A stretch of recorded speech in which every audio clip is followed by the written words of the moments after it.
Isang mapagpalang araw mga paps, nagkayakagan nga pala kami ni Mart Ivan Blisado kasama ko ang aking panganay. Nagpunta kami dito sa Timbugan River po mga paps sa may Bailen sa General Emilio Aguinaldo. So yan mga paps, kami nandito maliligo kami ni Mart Ivan tsaka ng aking ng panganay ko. Nagkayakagan kami dito. Yung mga paps, napakaganda talaga ng rito ng ilog, ang linaw. Yan po ang ilog na yun, nanggagaling po yan doon sa bundok po daw doon sa pataas na yon. Ay mga paps, i-recommend ako sa inyo dito kayo pumunta sa may bandang baba. Yan yung may dyan. Mura lang po yung cottage na yan 200. Pero pag nanggaling po kayo doon sa may taas, doon sa may malapit sa tulay, medyo mahal po yung doon, yung cottage. So yan mga paps, dito maganda rin dito, malapad po yan. At tsaka kung tanghalin tapat, bungad na bungad po kayo. At tsaka shoutout nga po pala kay kuya na taga Paradahan sa Tansa Cavite na nagpa-share ng kanyang cottage kasi hindi na kami nag-cottage nila Mart Ivan dito. Nag-ano na lang kami sa gilid. So nakakwentuhan natin si La Kuya dito sa may ilog na to at nagpa-share siya doon sa kanyang cottage. 200 pesos po yung aming pinuwestuhang yun.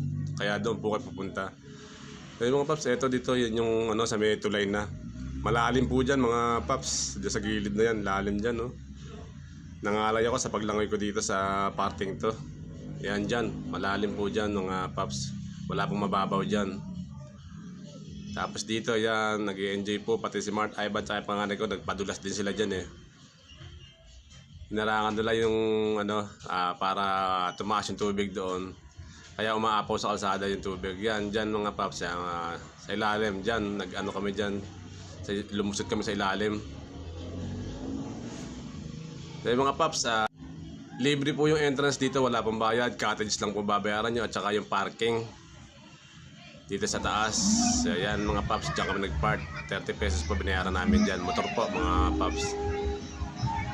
Yan, dyan lang po yan mga paps sa Timbugan River dito sa Bailen Aguinaldo. Yan, dito pa uwi na po kami mga paps kasi mag-aalas 4 na ng umaga yan. Siya at kasama ko si Mart Ivan Blisado sa aming biglaang gala dito sa Timbugan River sa Bailen Aguinaldo. Yun mga paps, puntahan niyo na po ang ilog na to. Let's go!